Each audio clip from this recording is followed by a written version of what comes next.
Aloha, inspired moneymakers. Welcome to Inspired Money, the live stream podcast where we invite a panel of experts to help empower us to make more, give more, and live more. Today, we're excited to explore building wealth with real estate, strategies for success. I don't know about you, but in my experience, real estate investing can have two very distinct sides. I've met people who love it. They boast passive income with a 4-hour work week. But I also know other people who've tried it and they swear that they never want to be a landlord again. The experiences can be very different. In this episode, we're bringing in experts to learn the do's and don'ts of real estate investing. Before I introduce them, I wanted to invite you to a 3-minute plan that calculates your max retirement income.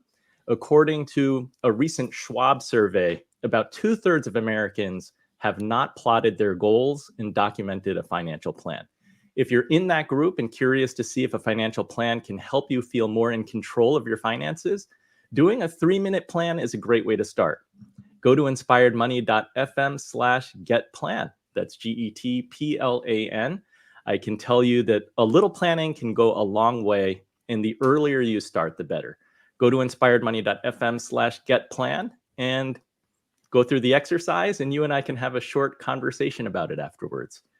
Now, let's welcome in our panel of real estate experts. I'm going to start with Russell Gray. He's co-host and resident financial strategist for the Real Estate Guys radio show. He's an avid student of economics with a diverse entrepreneurial background in real estate, investing, financing, and syndication. He helps investors grow and protect their wealth and income through real estate and real asset investing.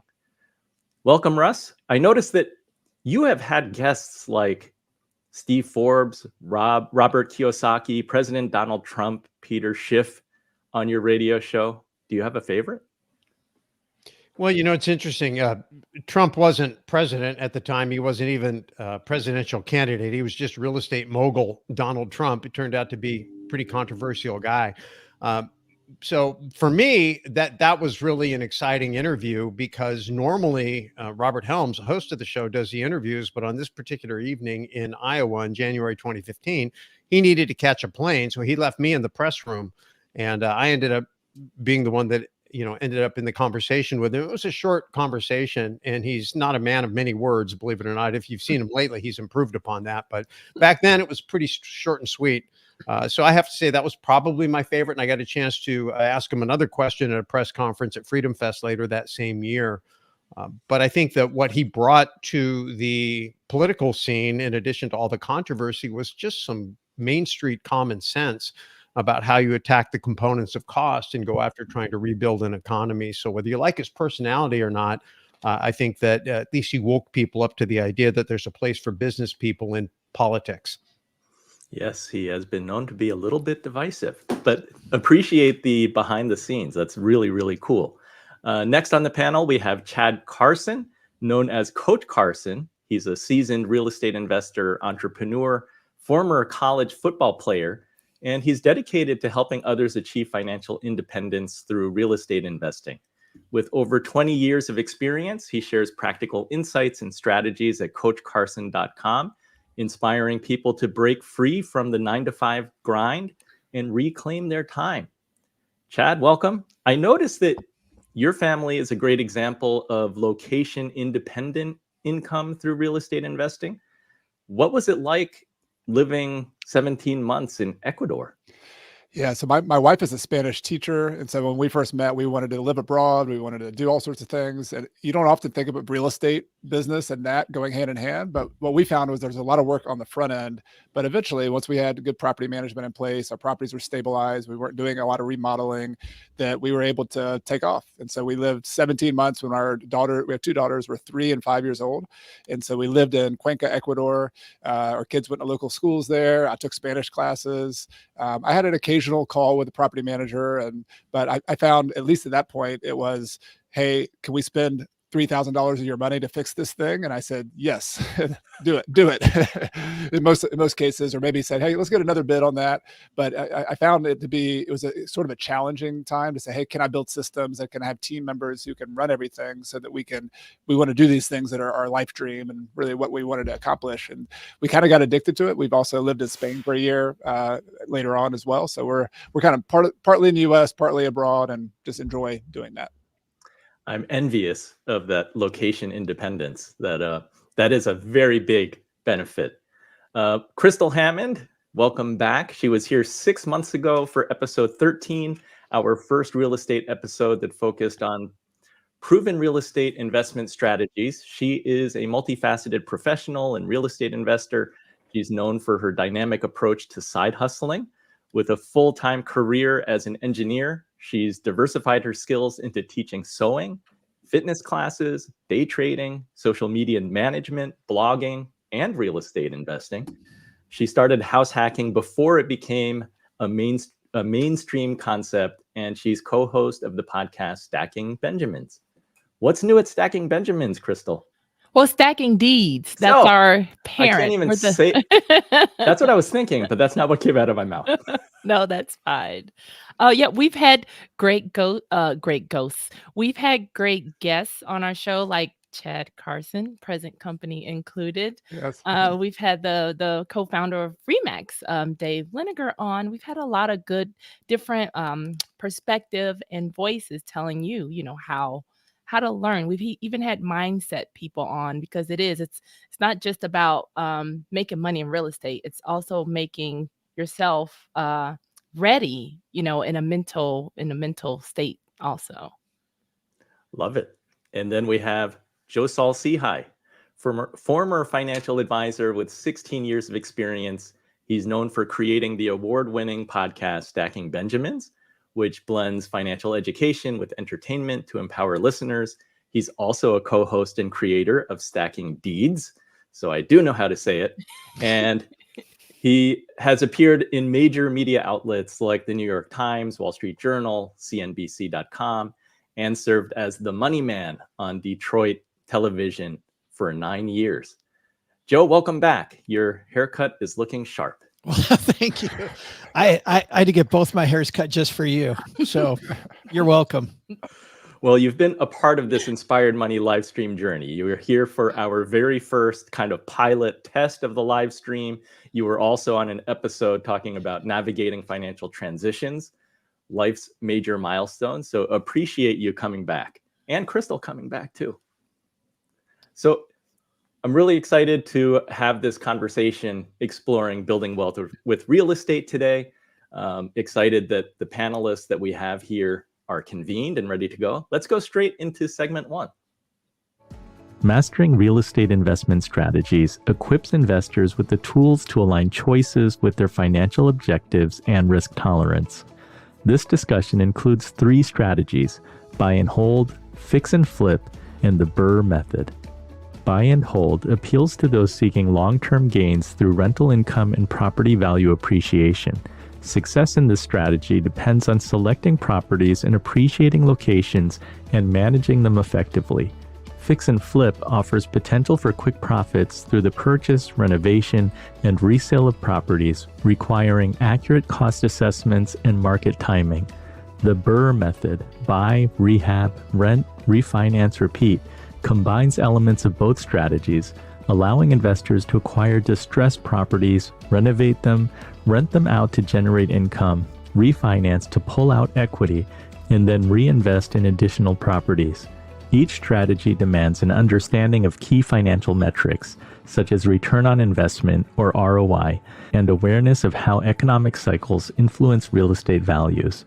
These approaches provide a diversified framework for integrating real estate into broader investment portfolios.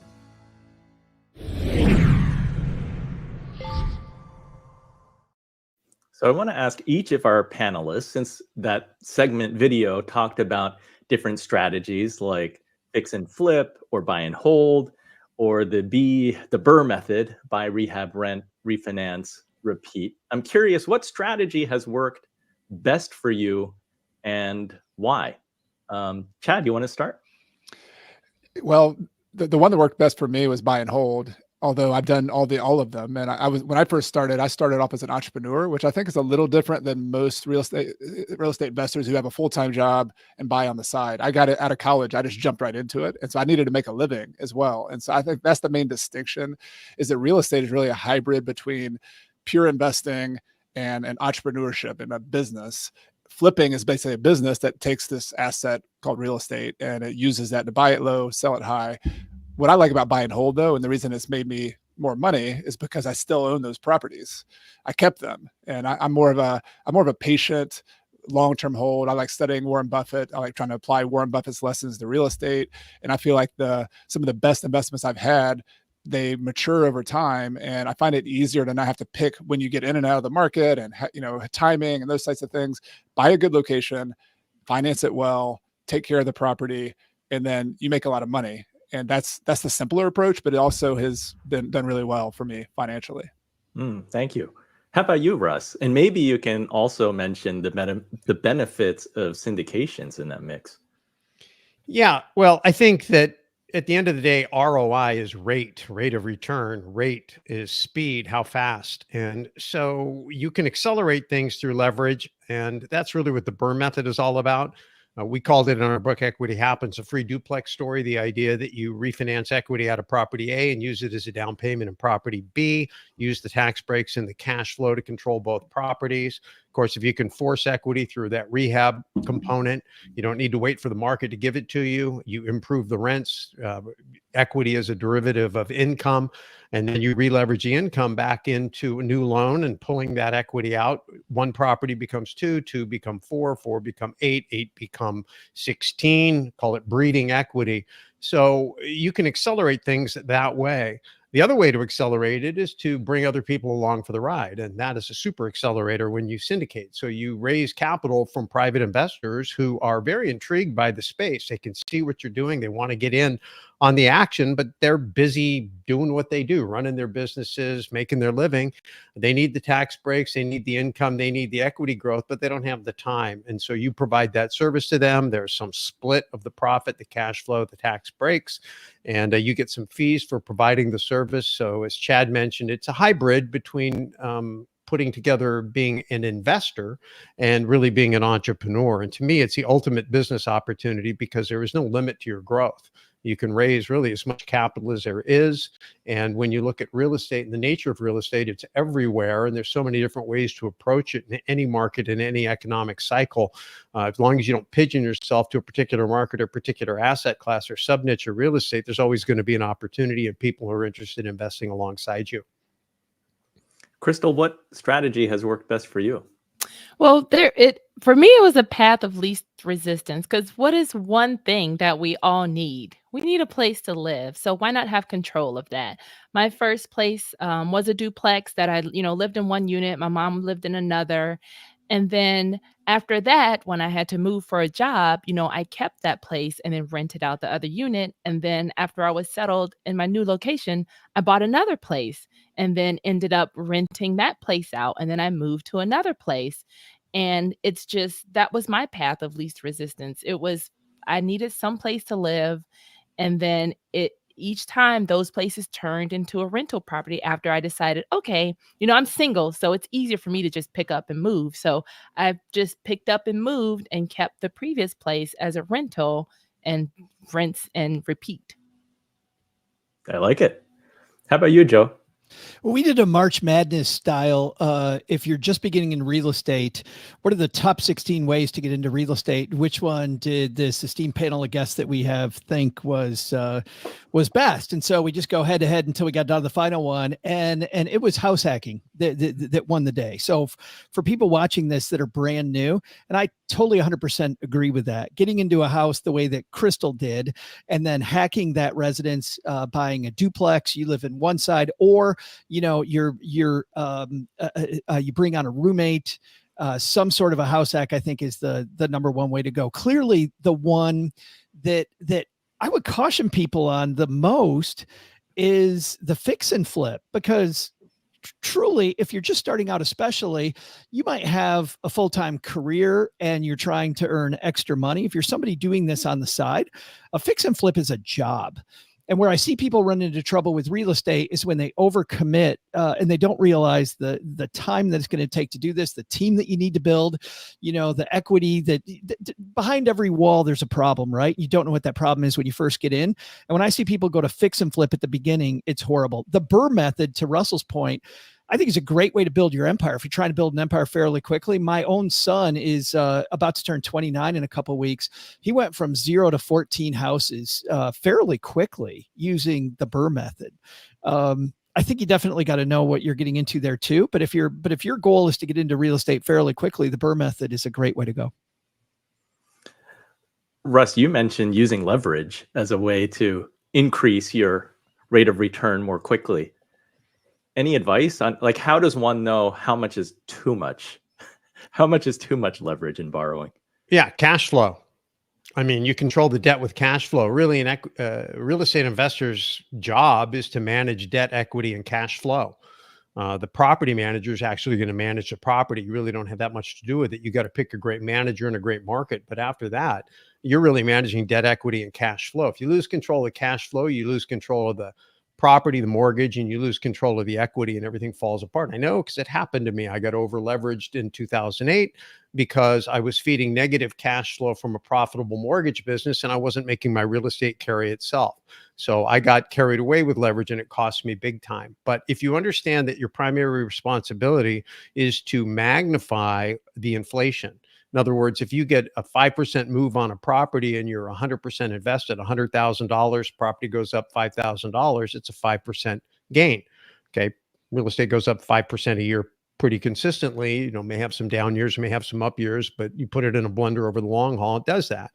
Well, if you're in there with 20% down, now you're putting $20,000 down. That's you control 5 parts of property with only 1 part of down payment. It's still going to go up $5,000. And I think we all understand that $5,000 divided into 20,000 is a much bigger number, 25% versus 5. So you can accelerate your equity growth rate by introducing leverage. You control the leverage with cash flow. Your mission, your obsession, like any small business person, is cash flow. That's how you keep everything together. When the equity builds up too far, this is the BRRRR method, and the cash flow is built up, then you leverage the cash flow into tapping the equity to create a new property and just keep repeating the process. And then with your strategist hat on, how important is it to be watching for the economic cycle? Well, it's very important because your cash flow is a derivative of the economy. True investing is investing in productivity. Chad, I think, mentioned that he is a fan of Warren Buffett. I just actually taught a class last night and was referencing the book that Warren Buffett studied to get started, The Intelligent Investor by Benjamin Graham. And the idea is that you're investing in productivity, not buy low, sell high, but cash flow, dividends. Well, when you invest in a rental property, you're investing in a business. You don't really think that way, but that person who is paying the rent is getting their money from a business. And so you're indirectly invested in that business. And so when you invest in a community, you're looking for a community that has a good supply of businesses and jobs, and you're indirectly investing in that by renting out to the people who are working in the company. And so if you look at it that way, then the economics, the local economics in particular, are very, very important. Some things are macro, like interest rates, credit markets, taxes, but some things in real estate are very local, like what's going on in the local jobs market and wages, and is it business friendly, and what are the property taxes and stuff like that. You have to look at both, but the economic component is very, very important to take into consideration when you're picking out a market and a property niche to invest in. Chad, with a Warren Buffett approach, and you mentioned being a business person as a real estate investor when you got out of school, what are some of the metrics that you look at when doing that math? Cash flow. Russ is talking about cash flow is always an important one.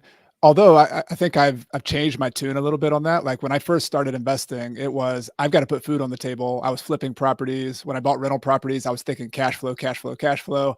But I found that like there's 2 different hats you have to wear as a business owner. The one hat is let's pay the bills, let's pay your, let's get the short-term things taken care of. But many people who are investing in real estate have a day job that takes care of that.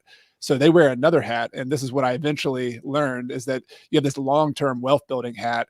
And from a metrics standpoint there, cash flow is important, but I think the timing of that cash flow is really what is not talked about enough. I see a lot of people looking at deals today in 2024, for example, and they're like, well, my cash on cash return is only 4% or 5%. So I'm not going to buy this deal. It's not a good deal because there's not enough cash flow. But cash flow is really a derivative of the financing on the property, and interest rates have been higher than what they were a few years ago. Cash flow also depends on the job and what people can pay. And so like I look at cash flow, but I actually look at one of my most important metrics is an unleveraged yield, is similar to like a cap rate. And it's for stock investors, when you look at like the earnings rate of a stock or a portfolio of stocks, I try to do the same thing with real estate, because that earning, that money that you're making from the rent minus all of your operating expenses, taxes, insurance, maintenance, that's really how good of a business this little investment is. And so some properties I look at in the best locations, I might want to have, for example, at least a 5.5 or a 6% unleveraged yield or cap rate. That might be a good deal for me. And I'm willing to wait on the appreciation to maybe make a 4% or 5% appreciation rate. And, 6% plus 4 or 5% might get me up to like a 10% total return. But then on another property, I might look at it and say, well, this whole market is kind of flat. I'm not sure it's going to do well over time. And as an investor, I might have to have a 8% or a 10% unleveraged yield to buy that property. So a lot depends on the risk of that location, the type of property you're investing in. But I like to simplify my investing by looking at just that as if I were paying cash for it, even if I am going to finance it. And I do like to use financing, but I like to look at it from an unleveraged standpoint, because that to me kind of equalizes the playing field, allows me to compare it to other investments, to stock investments. And, real estate's a little bit more active, a little more entrepreneurial. So if I can't get a premium to some of my more passive investments, like today, put 5% in a short-term bond, I always quote that and say, all right, if I could at least just make 5%, how well am I going to do on this real estate to do this extra risk, this extra work? And I can evaluate that premium at that point. Joe or Crystal, anything to add before we move on to the next segment? Well, I like the idea. I love this idea of the risk premium, thinking, how much risk am I taking to get this return? But I want to, I love Chad's analytics. I also love what Russell said about cash flow. What I think, if I'm thinking about like people watching this and people that are brand new to the area of real estate, wondering if they're going to get in, I think there's 3 metrics in particular that brand new people to this get wrong and forget. And the first one is your vacancy rate. People that are brand new to this just have this rosy idea, almost like I open a restaurant. I think the whole world's going to come, and it ends up being, the worst business anybody could get into is a restaurant. Same thing here. People go, oh, but that's a great place. It's going to be rented all the time. And to Russell's point, the economy goes south or anything happens. I mean, there's a million things that could happen. I need to be very conservative about what my vacancy rate's going to be. Second is renovation costs. As I said earlier, there's always something around every corner. I think that investors learn that with their very first rehab. If they don't get hit over the head with that sledgehammer, it's the second rehab that they finally go, oh, I need to, maybe double these numbers that it's going to cost to renovate. But then third, and because of people think about cash flow so much, I think that they also don't think about maintenance and upkeep of the property enough. And it's not the little things, right, that the tenant calls about. It's that in a number of years, it's going to need a new roof. It's going to need new siding. It's going to need whatever the big major issues are. I don't think we put the funds away from that. So I might not get into trouble 3 years from now or 5 years from now. I get into trouble when I really need to make this house pretty again, and I don't have the funds to do it because I've rated the treasury so much for this cash flow for me to live on. And then really, really quickly, I was just going to add too, and don't fall privy or to the buzzwords, because people let the math tell you what to do, because of course people are like, oh man, interest rates are too high and blah, blah, blah. But when I bought that first house hack, interest rates were at, and I got an ARM, mind you, which was supposed to be lower, was 7.5% back in 2005. So imagine, if I would have said, oh no, interest rates are too high, like a lot of you would give anything to buy a house in 2005 because, it's worth a lot more today. So definitely don't feed into buzzwords or, whatever is too high. Let the math tell you what to do. At that point, it was way, way, way cheaper for me to own that duplex. And I could have handled the mortgage on my own because even that mortgage on the duplex was cheaper than what I was paying in rent. So let the math tell you what's affordable or what's a good deal, because there are a lot of good deals out here in high interest rate land. Follow the math. Let's go to segment 2. Mastering real estate investment hinges on understanding market dynamics and location analysis. Key economic indicators such as job growth, population shifts, and infrastructure developments significantly influence real estate demand and property values. For example, regions experiencing job growth typically see an increase in housing demand, which pushes property prices upward. Conversely, areas facing economic decline may witness reduced demand and depreciating property values. Investors must recognize the importance of identifying high-growth areas by analyzing data on upcoming infrastructure projects and demographic trends. This insight can reveal potential hotspots for investment. Additionally, a thorough understanding of real estate market cycles is essential for timing investments effectively. Recognizing phases of boom, slump, recovery, and expansion allows investors to strategize purchases and sales for maximum profitability. Strategic diversification across various regions can mitigate risks linked to localized downturns and leverage growth opportunities in multiple areas, enhancing overall investment stability and potential returns.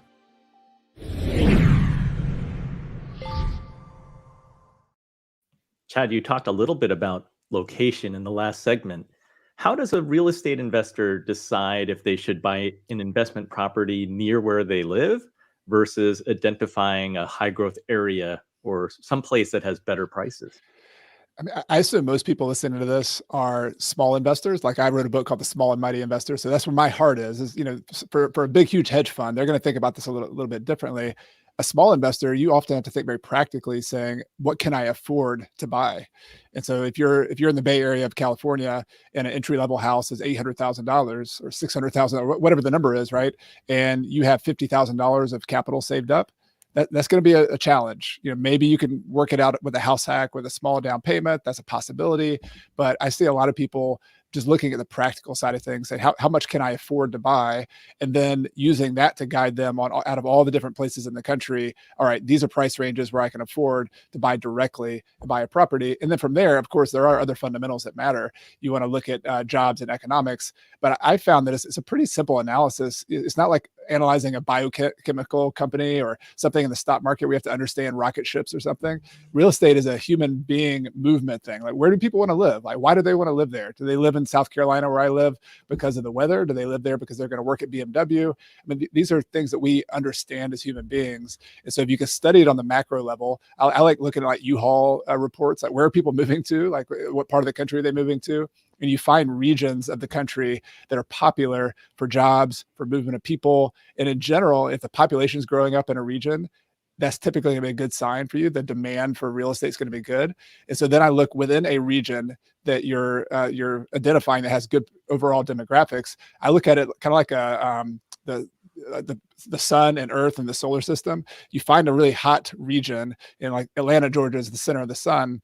For small investors, I like going to the little planets that are in orbit around the sun. So Noonan, Georgia is where I grew up, or College Park, Georgia, are these little small 20, 30,000 person towns that are still in the orbit of the sun where all the economic activity is happening. But you find these little town centers and these more affordable pockets where you can buy a property that's in a good location, but it's not going to be as much competition and as high a prices as you're going to find right in the center of the place. I like that approach, the sun and the planets. Russ, how do you identify and evaluate high growth areas that may not be on the radar of most investors? Well, first of all, I love everything Chad just said, so I'm in complete agreement. And also, Crystal almost used a quote that I'm semi-famous for, which is do the math and the math will tell you what to do. So I agree with that too. So love that. But to me, I think when you think about markets, there's three components to a market. There's the geographic market, which is the way most of us think. There's the product niche market. A lot of times real estate investors only think real estate is housing or residential. Obviously, even within that space, there's student housing, there's low-end Section 8 type housing, there's single-family housing, there's small multifamily, there's large multifamily. And so a product niche could be self-storage, could be industrial, could be office, could be retail. So some markets are better than others when you talk about product niche. Residential assisted living, for example, based on the demographic, is a real area of growth and high cash flow. And then the other one is a demographic. Who are you serving? So again, go back to student housing, that's a demographic. Residential assisted living, that's a demographic. And so healthcare is one of the areas that's projected to have the most job growth, which tells you that any area that has a good healthcare program is probably going to have good, solid job growth going forward. So there is some analytical skills you have to figure out exactly what market you want to be in. But at the end of the day, it's supply and demand. And so you've got to look at both factors. So how many people are in the market, how many people are moving into the market versus out of the market in the specific demographic and product niche you're interested in. And then what is the ongoing supply? Is there a natural constraint? Some of the most expensive real estate in the world is in areas where there's just no place to add anymore. And so you're always going to have a strong economic growth, attracting people who are going to continually bid up and push out other people that are already there. And those people end up in those those planetary markets, those submarkets that are adjacent to the main metro. And I think the other thing, when you look at the actual employment, one of the things people make a mistake about is understanding the difference between primary, secondary, and tertiary employers. And I think it's really important to understand that difference. So a primary employer is somebody that's bringing money in from outside. They sell products and services all over the world. And that money, that wealth that comes into the community then feeds into secondary businesses that exist purely to serve that primary driver. Think about Detroit back in the day when it was the major manufacturing autos. There were all kinds of companies that set up shop to be near the manufacturing of automobiles that weren't in the automobile manufacturing business, but existed because of it. Tertiary businesses are going to be the personal service type businesses, the restaurants, the doctors, the dry cleaners, all those things that are feeding both of those too. But if you lose the big one, if you lose the primary, it begins to take everything else with it. And so part of doing your market analysis is understanding how friendly is a particular jurisdiction to the types of businesses that are going to come in. Atlanta, for example, Chad mentioned, is home to several Fortune 100 companies. It is a major hub for business. And because of that, there's a lot of secondary and tertiary businesses there. You go to some of these suburban, towns where, they're a bunch of retirees, that can be okay, but it's pretty mono. So, you have to understand the what is actually driving the economic activity of a market in addition to just, the supply and demand. Crystal, what advice do you give to new investors about identifying and how to select investment properties? Yeah, definitely location. Like Russell and Chad said, it does come down to location. And then there's two main things about that. You want to know, it's the city and where you are in that city. Those are the top two things. And then so the first, the city. Vegas just had it was like a 19% increase in sales. So, that's an area that's going through growth. But then you see other places like West Coast and Florida where they call it the snowbirds, where they're flocking to. That could possibly be a saturated market. It could be harder to find deals or harder to find sales. So that's a city where you can decide, okay, that's a city where growth is happening. I'm not moving to a VHS manufacturing plant that just closed. You want to pick, a dying industry. And then two, look at where you are in that city. You don't want to be near the crime areas of that city. And that's where the research and the data is going to come into, okay, are these great schools or, transportation? Is this horrible traffic area? So there's other things to look at within that city also. Or do you want to be on the outskirts in the suburbs, where there is less competition? So those are also things to look at. You really have to think of that why of, what you're doing. Joe, do you have any tools or resources that you can recommend to investors that they use when performing this location analysis? Man, you asked me the wrong question. That was for any of the other three people. So I'm gonna answer the question that I thought you were gonna ask me. How do you like that? I don't like that one, so I'm gonna ask my own.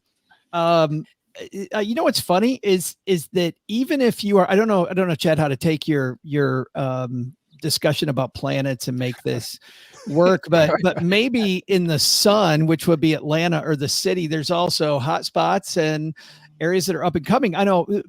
And the reason I say that is, and I'm going to just go back to the same example I used before, which is my own son. So his properties are almost all, to Russell's point, in Detroit. And because of the fact that he knows Detroit really well, he knows that quote sun really well.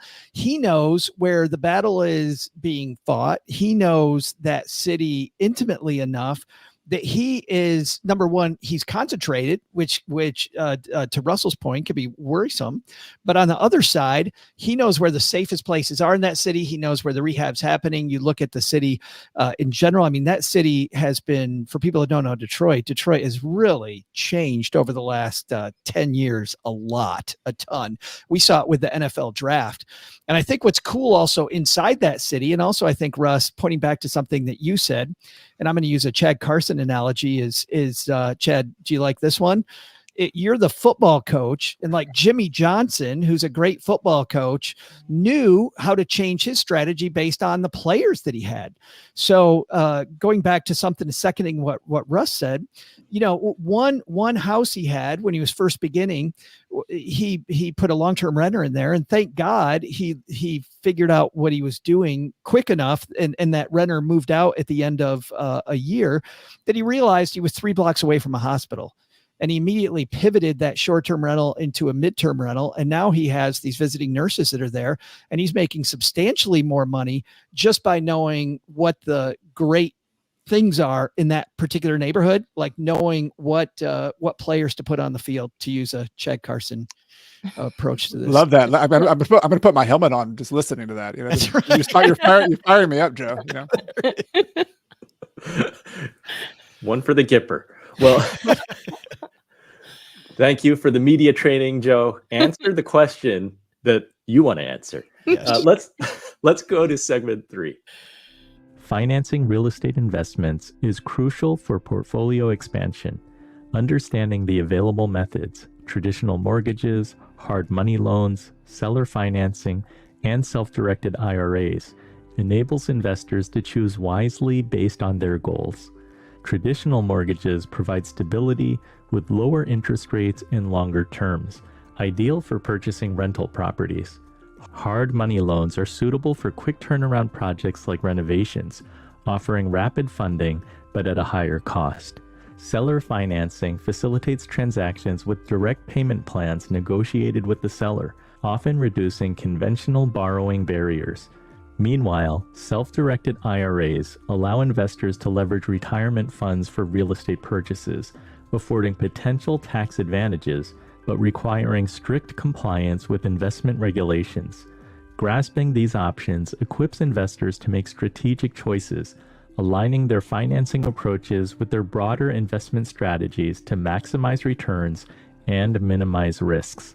This foundational understanding is key to navigating the complex world of real estate investment financing effectively.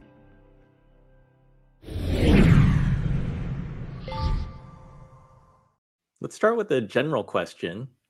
Crystal, what are the most common financing mistakes that you see investors make, and how can they be avoided?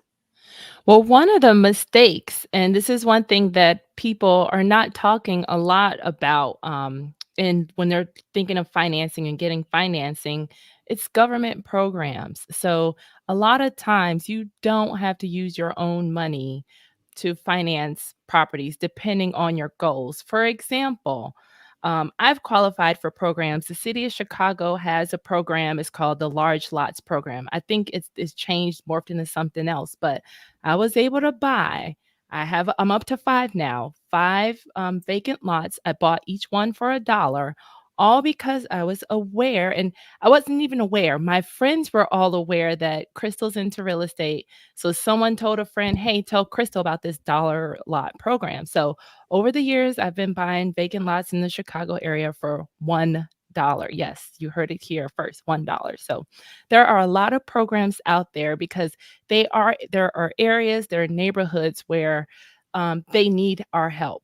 The government can't do it all on their own, so they will happily assist.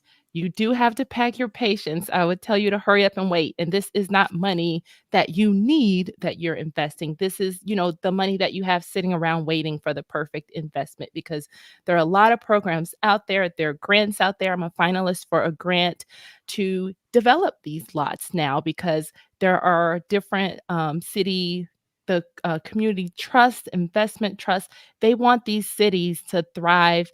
They want these cities to do well. And so they need to help. They know that they need to offer this assistance. And there is a lot of assistance out there. I've attended city council meetings. Even reading the minutes of the city council meetings, I've found out a lot of different other programs where, oh, this person bought a piece of land in my same neighborhood, maybe 3 blocks away, and it tells you what program that they use, and it tells you that the price, like the very, very cheap price that they paid for each piece of property also. So there's a lot of information out there. There are a lot of programs out there. So you don't need to come out of pocket for every single cent, but you have to be serious and you have to do the research and you have to let people know, what your goals are, because I would have never known about that dollar program if someone else hadn't known that, oh yeah, Crystal's into real estate, let's get this information to her. And then I followed up on it too. $1 per vacant lot. Sign me Yeah. up. I want 5 because There you go. that's cheaper than a Big Mac. And healthier. Right. Yes, my doctor will agree. Chad, advice for financing? Yeah, I would just say the general advice is at 21 years I've been in real estate. I have heard of very few people who have failed or gone out of business for all the other things people worry about, like getting sued or, having problems with, maintenance and things like that. Those are problems. But the only thing I've seen where people have gone out of business is bad financing. Mm-hmm. It's consistently the number one reason people go out of business. So for me, that means be very careful with it. It's a great tool. It's something you want to, if you want to get into real estate investing, using leverage is amazing. It helps you get started with a little bit of money and grow that money. But I think you need to be very defensive with your financing. And so I have a lot of things I try to think about, but a few of the highlights to be defensive with your financing is, number one, have a lot of cash reserves to go with that financing. It's just like your personal finances. You wouldn't run your personal finances without 3 months, 6 months of reserves, at least if you want to do it safely. And so when you buy rental properties, don't buy a rental property where you're just on the edge, where you've used 100% of your money for the down payment. You need to set aside some money. I always tell people, like, minimum $5,000, maybe $10,000 is kind of a number, because that's the amount of money that if a heating and air goes out, if the roof, you have a big repair, you're not going on a credit card, or you're not spending money you don't have to fix this long-term rental property. So reserves, number one, that doesn't have anything to do with the direct financing, but it's really important. And then number two is, I would say, be conservative with the amount of debt you get compared to the value of the property. So we're probably familiar, if you get financing, you typically have to make a down payment, unless you're buying one of those really cool programs that Crystal's talking about, where you can have low money down. Those are out there. But a very typical deal is you put 20% down, maybe 25% down. But what I've seen lately, like in 2024, is a lot of people who are buying properties that don't cash flow because they're trying to put less money down. And so many of you have a full-time job, you don't have as much time, you just need to buy a quality property, and you might need to put more money down today to make sure there's enough cash flow to cover your debt payment. Like, to get into a property where you have negative cash flow from the very beginning it's called an alligator. That's what the real estate people call it. It eats all your money and it keeps eating it for a long period of time. And so you want to start off with the deal at least being stable, having a little bit of cash flow. And in some cases, that means you might have to put more money down and have more equity in the deal. And if you don't have enough money down, like what I had to do is go get partners. This is where the syndication, or for me, I just do like direct partnerships with people. And so I did a lot of deals early in my career where I didn't have the capital, but somebody else did. And together I looked at it like, I'm eating this pie of this deal. I'd rather give half my pie to somebody else and then keep the other half, but I'm able to eat the pie. Like otherwise I didn't have enough money. And so, but I did it safely. I didn't stretch myself so much that I was going to go out of business. I had people with deep pockets who could invest with me. This is why, Andy, I don't think we begin with the program. I don't think we begin with like my favorite way to fund. I think we begin with the end in mind. Like we begin with, what am I trying to achieve? And then does seller financing fit that best? Is this a hard money approach? Is this is there a government program available? Like I think too often investors start with what's the hot thing? What's the thing everybody else is doing? What's the cool thing I heard on the latest podcast? They don't begin with what am I trying to achieve? And I think that you solve, and I 100% agree, the place I've always seen during my time in as a financial planner and in financial media, people mess up is when it comes to financing. This ruins people. I remember a conversation I had with Josh Dorkin, who created maybe the biggest online area for real estate investors, bigger pockets. Josh said the reason why there's so much attention on real estate is because it can truly change lives during the uptime, right during the uptick. People get rich quicker because of what Russell talked about earlier, leverage. Leverage can increase your wealth very, very quickly. But then he also cautioned that during those downtimes that we talked about earlier in the show, during those downturns, it also, I think the term Josh used was, it flushes the toilet quicker. It flushes more investors and millions of dollars down the toilet. And if you messed up your financing, you're going to be one of those victims. Russ, any comments on using a self-directed IRA for real estate investments? Generally not a great idea, only because it changes the type of income tax you pay. You don't get to take advantage of the tax breaks. So I'm not here to give anybody tax advice, but generally speaking, purchasing real estate, especially leveraged real estate in an IRA, I think if you really did the math on it, you find out it's not a great way to go. It doesn't mean you can't tap in the money. You can borrow money from an IRA and use it for a down payment. You can borrow money from somebody else's. There's rules about self-dealing. So you just really need to make sure you're well advised. I think that probably, to take a step back, one of the bigger things that I would say are really important is to get good advice, to be part of a group. So I think your three most important advisors are going to be your financing advisor. If you say you're in, residential 1 to 4, residential mortgage broker, somebody that specializes in working with investors and understands investment programs, lives in that space, will proactively bring you new programs and help you manage your portfolio of debt. Or if it's commercial, then commercial in whatever aspect it is. But that advisor or team of advisors on the finance side that are keeping their thumb on the pulse of what the latest and greatest is really important. Your tax advisor, very, very important. And then your property manager. Those are your three most important team members, in my opinion, because they help you create the cash flow, manage the cash flow, and mitigate the tax, which actually helps you with the cash flow. The other thing is belonging to some type of a mastermind. Listening to shows like this is fantastic. You get ideas, but you could hear, can you imagine if you were spending time with Crystal and you just got together with her, maybe once a month and brainstormed about what she's doing and helped her solve her problems and vice versa? That's what a great mastermind will go. You don't have to pay a lot of money to be in one. You can create one, but it's important that you invest your time, your most precious resource, in being part of that, and then come in and ask great questions. If everybody is working on solving similar problems, you're all going to learn faster together.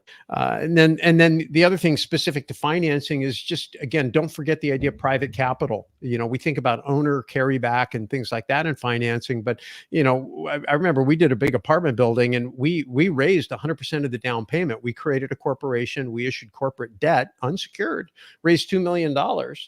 And then used it as the down payment, which the lender was perfectly willing to accept, even though we had borrowed the money. It belonged to the corporation and it was unencumbered as far as the bank was concerned.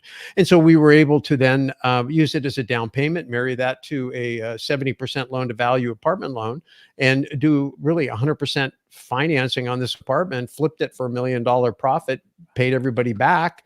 And it ended up, being a great deal with kind of no money down. So some people say, well, you can't do multifamily, no money down. But yeah, you can. But it's just understanding that private capital is a great source. It comes with a lot less strings. It's more easily negotiated, renegotiated if things go sideways. I'm a big fan of private capital.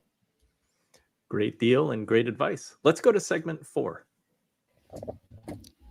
Property management provides several challenges, including maintaining tenant relationships, ensuring properties are well maintained, and adhering to legal standards. Effective solutions include leveraging technology to enhance efficiency and tenant satisfaction. Key issues include tenant management, essential for maintaining occupancy and ensuring timely rent collection. Advanced software aids in automating these processes, improving cash flow and reducing late payments. Maintenance and upkeep are important for preserving property value and tenant satisfaction.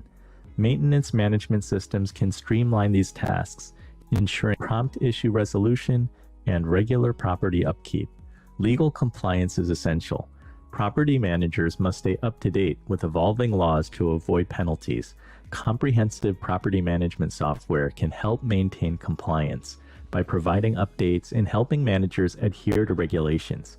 Integrating technology in property management not only simplifies operations, but also enhances tenant retention by improving communication and service quality, leading to better management and optimized investment returns.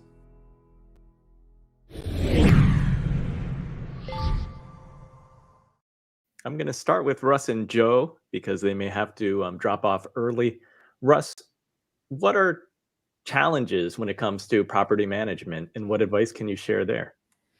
I think number one, picking somebody isn't dedicated to the profession of property management. Sometimes there's people out there who do property management on the side. Their main business is brokering real estate. I think that's a problem.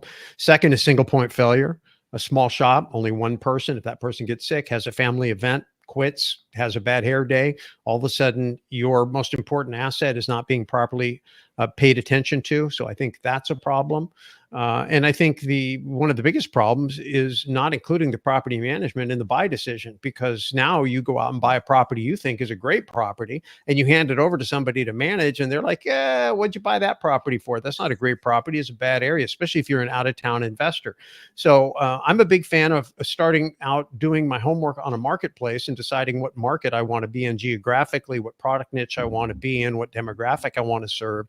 And then I go to work on looking to find a property management company that really specializes in doing that and involve them in the process of helping me find the property. Because if you have them involved in that process, then they're invested too. I mean, they make their money the same way you do based on the cash flow of the property. If you hand them a property they feel they can successfully manage, the odds are you're going to be successful. Why not bring them into that process from the very beginning? You build around teams. You don't build teams around assets. You build asset portfolios around teams.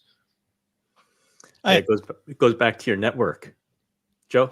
100% agree with that, because I think that what new people in the real estate space especially think is initially I'm going to go with that part-time person because they'll save me some money, right? They'll give me some shortcuts. They give me the ability to save cash flow and other things, and that always ends up poorly. I love the idea of starting off with a local company that can take that and can work it for you. You know, some of the people that we've talked to on Stacking Deeds, some of the small investors that we've talked to have decided to do property management on their own. And if you're starting out, while I might not like that as a long-term solution, I do like it as a short-term solution, because it's very easy for somebody who's new in the area of real estate to get snowed by somebody who's a quote professional, right? I mean, we've seen it happen with carpenters. We've seen it happen with lots of people on our team. If you don't know what's going on and you've never done it before, you're more likely to step in it just based on somebody telling you something that patently isn't true. So I like, even if it's not for a short time, or excuse me, even if it's not for a long time, do it yourself just for a few months, so that when you're talking to property managers, you know what the issues are, you know what the problems are, and then you know kind of where the sales pitch is and what people are trying to feed you. Chad, what has been your experience? I know that when you were abroad, you had professional property managers. Did you start at the beginning? Was there a progression for you doing Yeah. it DIY? Yeah, I currently do a hybrid. So I have some self-management, some property manager, third parties. And I would say I agree 100% with Joe is that I started off doing a lot myself. And I invested locally. So it's a little, everybody's got their own nuance, right? But I think anytime in any business, you can start off with the details. It's easier to have the vocabulary and the understanding of what's going on if you've done it yourself, or if you've at least, been in the trenches doing it. So I agree with that 100%. I would also add, though, I actually did an interview of my own audience, my podcast audience, and I think it was surprised to hear that like 75%, almost 80% of people who listen to my show at least self-manage some of their properties. And I have a small and mighty audience, right? So a lot of people are not owning, 1,000-unit apartments. But the thing I will say about if you're going to self-manage, think about the asset you're buying, because that's really important in how difficult that property is to manage. So for example, I have multifamily properties with student rentals. Those are going to be pretty intensive because people move out every year or two. There's a lot of leasing going on. There's a lot of maintenance going on. There's a lot of babysitting, so to speak, to take care of those. But then on the other hand, I have single family houses where somebody's lived in that house for 7, 8, 10 years. That is a very easy property to manage. So I see a lot of like the small investors who do this part-time own single family houses, small duplexes, places that are going to attract long-term tenants, and then fix the property up to the quality that's going to attract this quality tenant. Like your tenant is your number one team member. The property managers, all those are important, but your tenant, that's who makes this whole thing work. And it's a win-win relationship with them. So if you give them a good product, if you take care of it, you buy it in a good location and attract people who want to stay long-term, then your job as a property manager will be a lot easier. Crystal, is there technology that can help streamline the process? Well, even going back to the old school meetings, Russell brought up a very good point, and it's the masterminds. It's the different groups. When I had that first problem to solve, the apartment where my mom lived, they were going to sell it, and so I wanted to be part of that solution. And at first, I had friends that were in real estate, so I was like, "Hey, can I go with you to your real estate meeting?" And I just wanted to meet someone and tell them, "Hey, I know this place for sale. You could buy it, but don't raise my mom's rent." But, when you surround yourself with, people in real estate, they have a way of, convincing you, hey, you can do this too. It's not that hard. And so that's how I ended up meeting people that would help me find the financing. They helped with contractors because this group of people would meet, and now they meet virtually, and they would meet once a month and they would say, hey, listen, this is what I bought this property for. Here's the address. Here's what I spent on renovations. Here are the contractors that I used. This is a bunch of nice free information. And these are people that you see week after week or month after month. And the scamsters, they're the ones that don't return, because they've screwed someone over. But once you, get involved and get more information and surround yourself with people who can help you solve that problem, then I'm not going to say it's perfect, but it gets easier. And you want the path of least resistance. You want to hit the easy button. So I'm going to go and surround myself with people who have properties, have property managers, have maintenance guys, and I'm going to ask my group of people. And you always have to do your own due diligence, because just because this person did me well, they may have a different attitude when it comes to Russell, or someone may rub someone else the wrong way. So you still have to do your own due diligence with each relationship, but at least you have somewhere to start and you're not starting from nowhere. You know what, Andy, I know I deferred on, hey, identifying properties. Is there a technology that you like? And for that, there really wasn't, because I find they all have flaws. And I find that, like, Rentometer, or if I'm looking at Zillow or whatever place I'm looking at, I got to know what the flaws are in the software as I'm evaluating property. So, but this one, I don't know about you guys. I like Hemlane. I mean, I think Hemlane has been great when you talk about software that can help me put everything together. I mean, I know Hemlane has competitors, but looking for a software product like that, where I can have a place for my renters, a place for the contractors I work with, for the entire team, like, that puts it all in one piece of software, makes property management much, much easier. Anybody else? let's bring it home and go to the last segment. Chad is muted. I think Chad was saying Chad. something. Yeah, I'm sorry. I'll be really fast, but I would just say in general, the technology that's out there makes it so much easier to self-manage than it's ever been. I mean, some of the free software today is better than the 1,000 a month, 500 a month software from 15 years ago. So it's just, whatever software you use, there's a lot of options out there. It's a really, you can have an app, you can collect rent, you can send maintenance work orders. There's just a lot of cool things that you can do that leverage your time a lot better today as a self-managing landlord. You have a favorite one? I like a few. I use Avail and I recommend that a lot. AVAIL, a smaller kind of niche products called Rent Marketplace. And I know the owner of that. They're from Atlanta. They do a lot of assistance with screening tenants. And I like that a lot. Or that you can actually outsource that part of it. You can manage it yourself after that, but they will actually take the calls from tenants. They'll help you with the application. They'll do all the background checks. They'll call the landlords. And so I find that part of it is such a critical piece of being a landlord, is that screening. All the mistakes I made early in my career were not screening my tenants very well. And so that if you can get that process right, you'll avoid a lot of the problems later on. Thank you for that. We'll include those in the show notes. Let's go to the last segment. Understanding the current real estate market involves analyzing recent economic impacts, notably rising interest rates and variable housing market trends. Stakeholders need to adjust their strategies to accommodate shifts in consumer behavior and credit conditions. Recent trends show significant influence from higher interest rates, prompting adjustments in both residential and commercial sectors. These changes are coupled with evolving market conditions such as variable inventory levels and regional pricing differences, which can affect investment decisions. For effective navigation, it's crucial to prioritize diversification, targeting areas with potential for growth. Enhancing strategies with sustainability considerations and technological advancements can also provide a competitive edge. Adapting to these conditions requires a dynamic approach, ensuring that investment moves are well informed and responsive to the shifting economic landscape.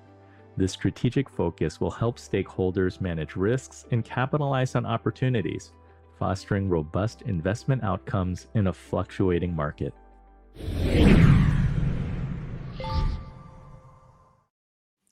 Russ, how do you adapt your investment strategies in response to rising interest rates and changing market conditions?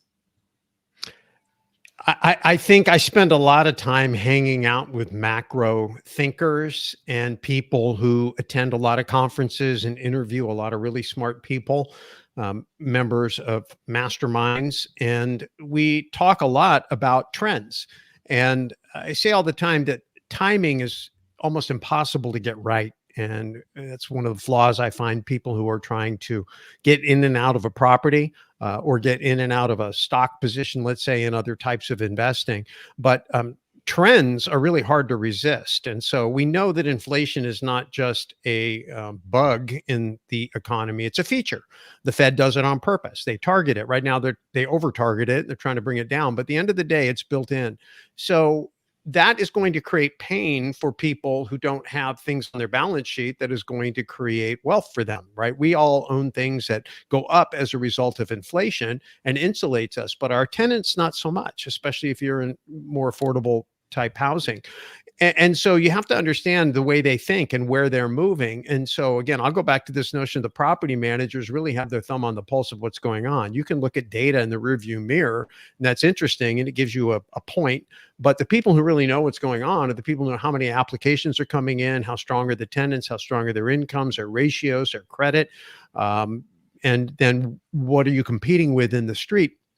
And so I think that, you want to really have your thumb on the pulse by talking to people. So a lot of times, in this information age, we think we want to be able to go on a computer or look up statistics, but all of that stuff is in the rearview mirror. I think the best data is to have a strong network and talk to that network regularly, and then go in and take a look at what they're experiencing and the trend they're seeing, and then take a look at the history and see if you can extrapolate out what the future looks like, and then really considering what the macro factors are and what's coming. I mean, we right now are in a election year, and we have a bit of a flavor for what Donald Trump would do if he were elected president, because we know what he did when he was there. We have a flavor for what Joe Biden will do if he's elected president, because we've had him for the last 4 years. And so you may like one over the other, or neither, or both.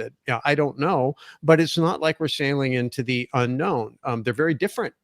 And so I think we need to be prepared for either case. And people vote with their pocketbook. So if you're watching demographic trends and you're watching where people are moving to, moving from, and not just people, but businesses, I like to stay in touch with chambers of commerce. These people are the ones who are out there representing their particular community. Years ago, we would do field trips into Atlanta, into Jacksonville, Dallas, and Memphis, and we would invite a representative from the Chamber of Commerce to come out and speak to our group. And the reason we did that is we wanted to find out what companies were coming in, what they were attracted to, or what MSAs that they were losing businesses to, and why was that happening. So I try to go as far up the decision-making food chain as possible, but I want to talk to real people in the real world and not just look at data from the past.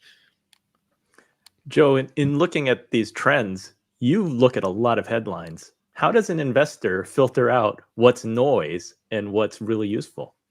Well, I think I'm going to go back to Andy. And by the way, I apologize, but I'm going to have to go as soon as I make this brilliant comment. No pressure. But I think that's why you start with the math and you start with the fundamentals, because so often you're going to be wrong about what the trend is. I mean, so often people try to predict what's coming next, and we don't get it right. So we have to go into things, and this is what happened back when I was a financial planner, and as an investor, it's what I still do. My first thing is, I look for the trend. I look for where I think I should place my investment inside of that trend. I do the math around making sure this is a great investment. And then I think, if I'm wrong on the trend, is this still a good idea? Can I withstand the negative pressure that happens if I'm completely wrong on this? And if I'm not, then I have to think about what's my recourse. Do I invest here or not? Most of the time I won't. So I think if we begin with our end in mind, and we start off with our math and what we're trying to achieve, and then feed the trend into it, we're much better than going the opposite way around about how do I get in on this hot thing. The hot thing investment strategy, whether it's this or the stock market, never works. Well, thank you, Joe and Russ, for staying well beyond your limits. Much appreciated. I will thank you now, so you can drop off whenever you need to. Chad, since you did mention Warren Buffett, and Warren Buffett's very well known for really letting cash build up on the balance sheet at times, and then redeploying that cash when he sees that opportunities are attractive. How do you view like the cycle and trying to stay ahead of changing trends? Yeah, I'm going to piggyback a little bit on what Joe said. I think Warren Buffett has a quote where he says that people who try to predict or time the market are no better than fortune tellers, which everybody else knows that fortune tellers are just entertainment. That's all we listen to them for. They're not actually helping us out. So I like, instead of predicting, my investment strategy is to prepare for a bunch of different possibilities. And to use a metaphor, when I played football, I was a linebacker, which if you don't know about football, it's the defensive player who has a bunch of 350-pound people like trying to block him and grab him. And they're a lot stronger than you and bigger than you. And so I always had my head on a swivel, and I was prepared for the thing coming behind me from this side, from that side. And that's a little bit what we have to be as investors. Instead of saying, hey, I know somebody's going to come at this exact time, that's the trend, just be prepared for a lot of different things. And what does that mean from a practical standpoint? It means having a lot of cash. I think more cash than people are comfortable with many times, I think is important, especially when you use leverage. That leverage is great, but it's a risk. Like you're taking a calculated risk. So having very strong cash reserves, like Warren Buffett, I don't know what exact percentage of his portfolio, but if you look at the assets that Berkshire Hathaway has, I believe it's 20-30% of the whole portfolio these days is cash. Correct me if I'm wrong on that number. That's a huge number. Like the equivalent for a real estate investor, if you had a $1 million net worth, you'd have $100,000, $200,000 worth of cash. So that's the kind of thing that I try to do, is have some flexibility that might hamper my returns a little bit. But the game here is not to be the first person across the finish line. is to be the person who crosses the finish line, because that's your goal. It's not to compete with everybody else. So having cash, being very conservative on the type of financing you have, get long-term fixed debt. The people I've seen go out of business have had short-term debt with balloons and having to make big payments at one time. So just really just being conservative. There's a lot of aggressiveness you can be in real estate, and that's great, but just protecting your downside, watching out for the big linemen hitting you from the side. That's how you prepare for all these different markets, because inflation, deflation, flat markets, who knows? I don't know what's next, but I do know I'm prepared for a lot of the different things that could happen. It always feels like we're cursed to live in interesting times, but especially post-pandemic, there are just these kind of odd happenings. And I think today we have higher interest rates, inventories on real estate are very low, so prices have stayed quite high. Crystal, what are your thoughts on adapting to market changes? I think given our conversation so far, it sounds like you are keen to find opportunities no matter no matter where we are right now. Well, and it also depends, right? It depends on the math, it depends on the numbers. But one thing you cannot do is you cannot do this alone. You cannot do this by yourself.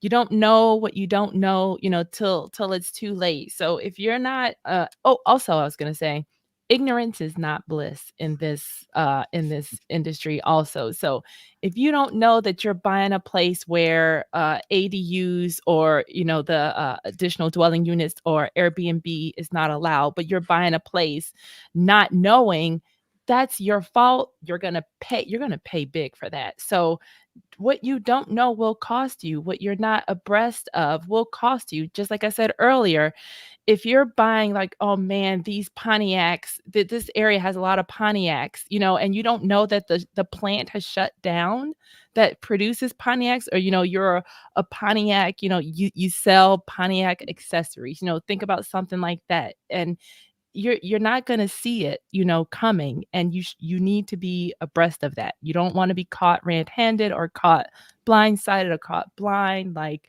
they don't make Pontiacs anymore. Stay away from any Pontiac thing. So, you don't want to buy housing for Pontiac employees. That's just something you don't want to be caught doing. So don't get caught in the I don't know, because ignorance is not bliss. You need to know. And if you don't know, you need to have someone on your team that or someone in your Rolodex that you can ask their opinion or their thoughts. Hey, I saw that you did this. How did you do it? You have to ask. Russ, any closing thoughts? I think I agree. Crystal and I think agree on a lot of things. I mean, do the math, and the math will tell you what to do. Be part of a team. Pay attention. I try to work up as far up the food chain as I can. Mhm. I think your best investment is in yourself and your education. I think A students typically struggle because they feel like they have to understand everything. Benjamin Hardy and Dan Sullivan wrote a great book called Who, Not How. Really concentrate on surrounding yourself with the right people, getting in the right rooms, always trying to be talking to people who have solved or are actively solving the same problems you're trying to solve. And to Crystal's point, which is excellent, always be aware that it's not what you know that will get you in trouble. It's not even what you don't know that'll get you in trouble. It's what you don't know that you don't know that'll get you in trouble. And the only way you figure out that is to get around people that are far more experienced and paying attention. So I just encourage people, however you choose to, preaching to the choir, right? People who are listening to this type of show are probably already predisposed to do that. But in this day and age, it's easy to think you can get it all from podcasts and the internet and YouTube videos and searches. And, you can, that's where you start discovering the people who you really want to get into a relationship with, and find a way to do that. Well, thank you everyone for joining us for this episode of Inspired Money today, talking about real estate investing. I want to thank our panelists who are so knowledgeable and thoughtful. Thank you to Russ Gray. You can find him at realestateguysradio.com. Thank you to Coach Carson, Chad Carson. You can find him at coachcarson.com. Crystal Hammond and Joe Saul-Sehy, you can find at stackingdeeds.net. And Joe, you can also find at joesaulsehy.com. Just some really quick takeaways. I think we covered a lot here. I think it's about having a methodology. So cap rates were mentioned, looking at unleveraged yield, looking at cash flow, and really the importance of letting the math tell you what to do. I think it's important with all investments to try to remove the emotion as much as you can and let the math really direct you to the right place. And then beyond the numbers, set up a team. Like the old-fashioned way, I learned today that real estate investing is very much a people business. And you have to build the right team so that you're as knowledgeable as possible and learn what you don't know. So thank you, everybody, the Inspired Moneymakers, for tuning in today. Please join us next week. We're back Wednesday, May 29th. We're going to be talking about the future of work, navigating the changing landscape. It's going to be a lot of fun. I think Roberto Blake, a YouTuber, will be here, and we're going to have a great panel put together. In the meantime, do something that scares you, because that's where the magic happens. See you then, everybody.